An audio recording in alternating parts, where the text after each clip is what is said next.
Gracias por acompañarnos en la tertulia. Vamos a hablar de este tema que está generando muchísimas inquietudes y preguntas entre ciudadanos nicaragüenses, algunos que tienen doble nacionalidad norteamericana, nicaragüense, costarricense, mexicana, española, de diferentes países de Centroamérica. La pregunta es, esta suspensión que ya la había aprobado el Parlamento, controlado por el Frente Sandinista el año pasado y que ahora ya se convertirá en ley, en una reforma constitucional. ¿Cuál es el objetivo? Esto tiene nombre y apellido, como suelen ser las legislaciones en Nicaragua. ¿Tiene algún objetivo específico para afectar a determinados tipos de ciudadanos que tienen doble nacionalidad? ¿Y por qué? Sí, en efecto, esta reforma yo creo que tiene nombre y apellido y tiene un objetivo claro. Primeramente, el objetivo es establecer una doble interdicción electoral, es decir, tiene una finalidad político-electoral, es decir, de inhibir a todos aquellos ciudadanos nicaragüenses para ejercer sus derechos políticos en un potencial escenario de apertura de la competencia política en Nicaragua. ¿Y cuál es la doble inhibición que yo identifico aquí? Bueno, en primer lugar, todo aquello, ya decía la Constitución totalitaria que aprobaron el año pasado, todos aquellos nicaragüenses declarados traidores a la patria, pues no podrán ejercer o concurrir a cargo de la elección popular. Número uno. Y número dos, ahora estos ciudadanos que han adquirido una segunda nacionalidad por haber sido declarados apátrida, pues tampoco podrán concurrir a un cargo de elección popular en virtud de que ahora han adquirido una segunda nacionalidad. Eso en primer lugar. Y creo que en segundo lugar el objetivo también es selectivamente aplicársela a aquellos nicaragüenses que no han sido declarados apátrida, pero también aplicarle la reforma en el sentido de afectarlo en sus bienes, en el sentido de afectarlo en inhibirlos electoralmente también. De tal manera de que creo que tiene un objetivo político claro, un objetivo electoral también claro, y por otro lado va a ser aplicada de forma retroactiva, más allá que hayan dicho lo contrario hace algunos meses. Esa es la otra cosa de que mucha gente pregunta y dice, bueno, es que dijeron que no se puede hacer retroactivo porque por principio las leyes no se pueden aplicar de manera retroactiva. Pero si en Nicaragua no hay Estado de Derecho, si en Nicaragua no hay Estado de Derecho, pues las leyes se aplican como les da la gana. No hay absolutamente ningún respeto. Entonces alguien dice, bueno, es que yo lo adquirí la doble nacionalidad antes que se aprobara esta reforma constitucional. ¿Está en riesgo de que te puedan imponer esta prohibición? Desde mi punto de vista, sí, por dos razones, Carlos Fernando. La primera es porque la Constitución dice de que la ley no tiene efecto retroactivo, salvo en materia penal que favorezca al reo.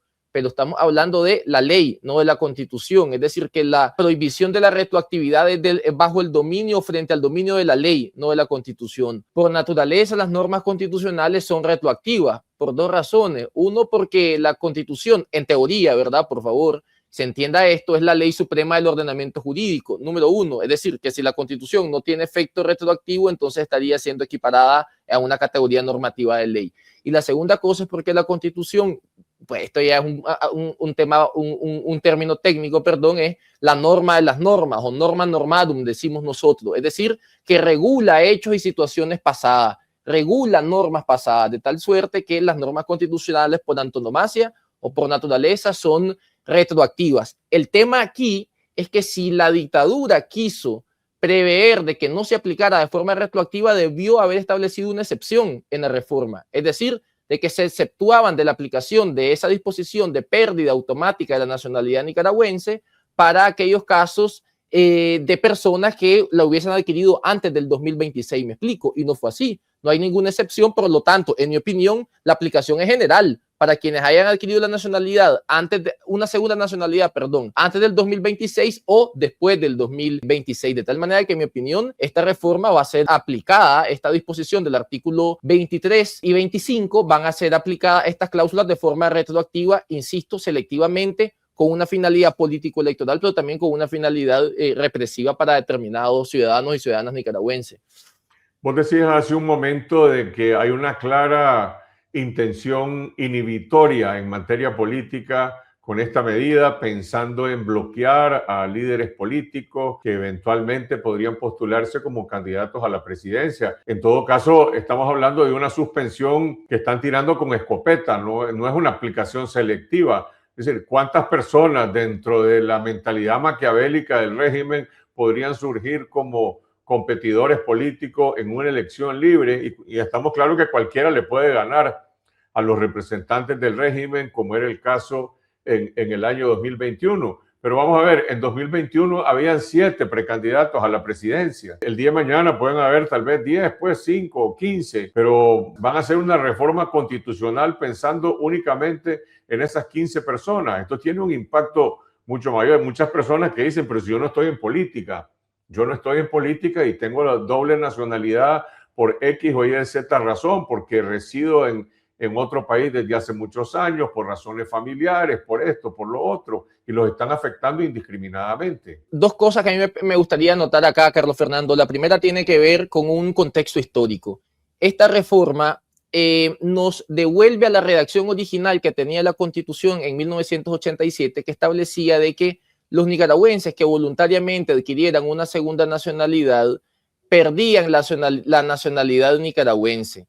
Es decir, estaba establecida la condición de que voluntariamente adquirieras una nacionalidad. En este caso, hay muchas personas, uno, por razones de apatridia o de derecho y apatridia de facto, que se han visto obligadas a adquirir una segunda nacionalidad. Esa es la primera cosa. Esta cláusula, que creo que antes estaba en el artículo 16, fue reformada en el Pacto Alemán-Ortega. Y entonces, en esa reforma constitucional se dispuso que la nacionalidad nicaragüense era irrenunciable y que no se perdía por adquirir una segunda nacionalidad y que se podía concurrir a cargos de elección popular siempre y cuando quien tuviera una segunda nacionalidad renunciara a esta 4 años antes. ¿Esto qué significó? Tenía fines político-electorales en esa reforma del 2000 y era permitir a viejos liberales somocistas que habían estado exiliados en los 80 poder concurrir a cargos de elección popular en las elecciones del 2001. De tal manera de que si yo me ajusto a ese contexto histórico, esto tiene una finalidad político-electoral también. Y tener razón al decir de que la aplicación es general, no va a ser necesariamente selectiva de una perspectiva inhibitoria. Pero a mí me parece que en la mente de la dictadura Ortega Murillo el objetivo es establecer una cláusula de aplicación general para determinar en los casos concretos a quién se la van a aplicar, ¿verdad? En dependencia de la coyuntura, del contexto político, de las circunstancias políticas en las que esto se vaya a desarrollar, desde luego. Sin embargo, pues yo creo que habrá que ver en qué circunstancias esto se da, pero lo que me indica a mí es que tiene una finalidad inhibitoria, no tiene otra finalidad. Ahora, si bien es cierto, esto afecta a centenares de miles de nicaragüenses que en distintos países han adquirido una segunda nacionalidad, me parece que la aplicación, digamos, general de la pérdida de la nacionalidad nicaragüense es bien difícil, porque el control de los registros de quien ha adquirido una segunda nacionalidad la tiene el Estado que otorga la nacionalidad, no la tiene el Estado de Nicaragua. La única manera de que el Estado de Nicaragua sepa quién tiene una doble nacionalidad, estoy hablando de gente que no haya sido declarada apátrida, ¿verdad?, es que esa persona haya entrado a Nicaragua con el pasaporte de ese segundo país.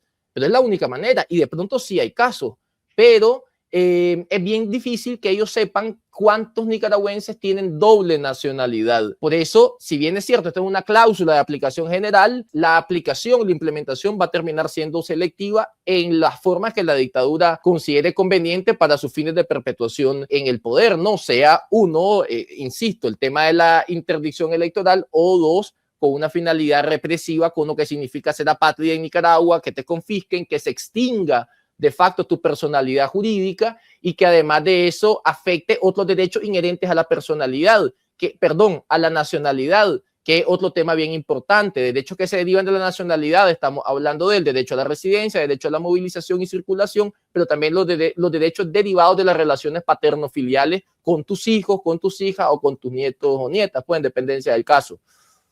La explicación que acabas de dar responde varias preguntas. Yo personalmente he recibido inquietudes de personas que me planteaban eso y yo les decía, bueno, yo no sé cómo ellos pueden, en todo caso, tener un control o un registro de las personas que viviendo en otro país latinoamericano, en Estados Unidos, en Europa, en otra parte, han adquirido a lo largo de muchos años otra nacionalidad. Es decir, si no estás en la mira política, posiblemente no van a tener ellos ese control. Entonces, esta es una medida de aplicación general, pero con una intención, digamos, punitiva, selectiva, por razones políticas. Ahora, ¿cómo afecta la relación de los nicaragüenses en Centroamérica y de los centroamericanos con la nacionalidad nicaragüense?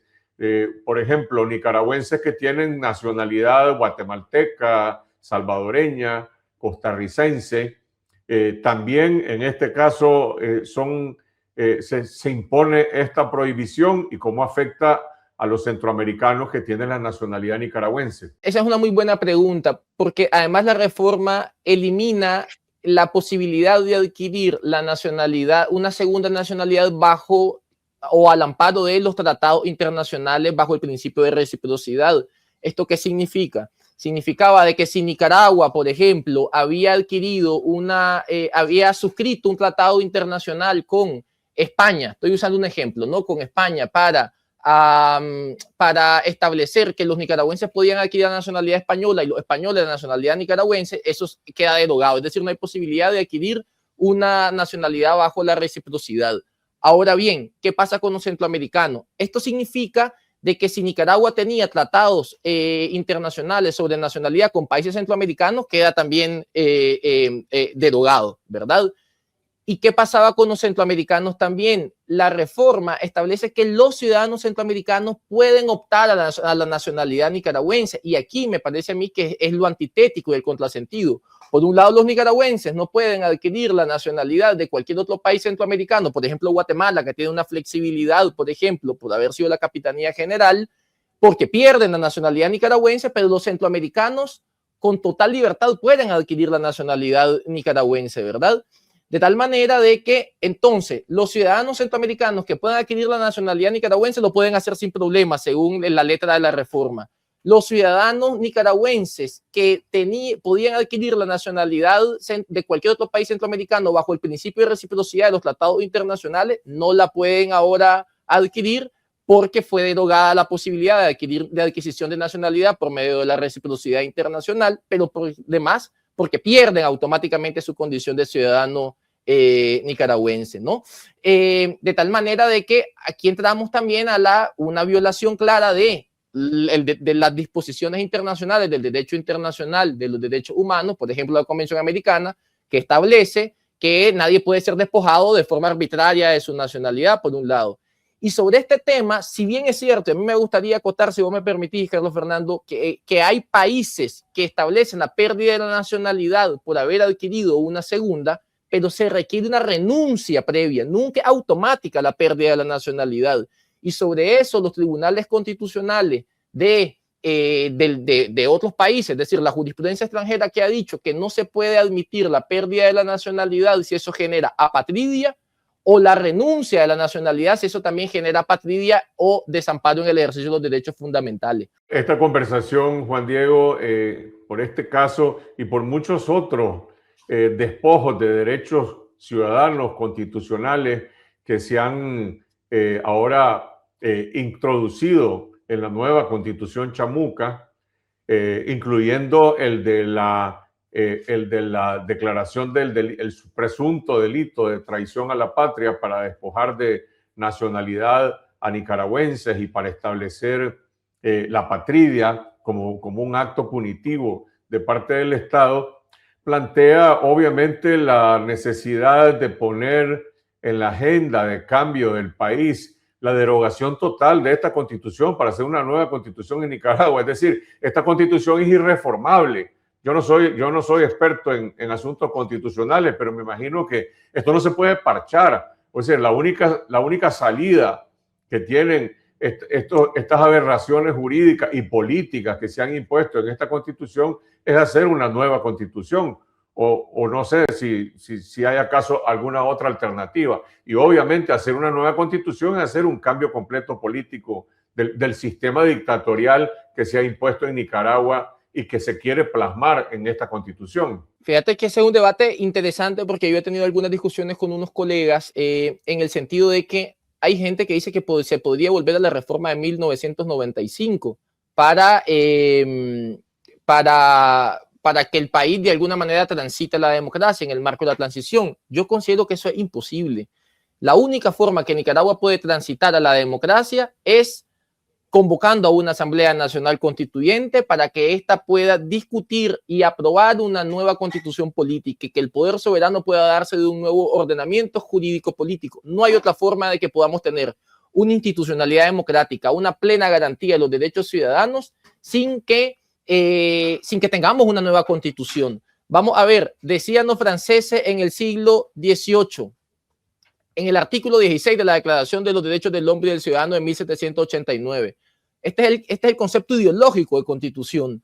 Todo Estado en donde no se garanticen los derechos y en donde no esté establecida la independencia de poderes carece de constitución. Eso es lo que tenemos ahora mismo en Nicaragua. Es decir, no hay derechos constitucionales fundamentales garantizados en la Constitución en cuanto a su libre ejercicio por un lado, y por otro lado está claro que no existe separación e independencia de poderes, porque lo administra y lo concentra la presidencia. Pero una nueva constitución democrática no es la premisa de una transición democrática, es uno de los pasos, es uno de los componentes, y uno podría decir, ese no es el punto de partida. El punto de partida es salir de la dictadura, el punto de partida es crear instituciones democráticas que puedan arbitrar una elección libre. Necesitas una elección libre para crear una asamblea constituyente y hacer una constitución democrática. Lo que quiero decir es que la necesidad de una nueva constitución es parte de una de las muchas otras tareas que implica una transición democrática en el país.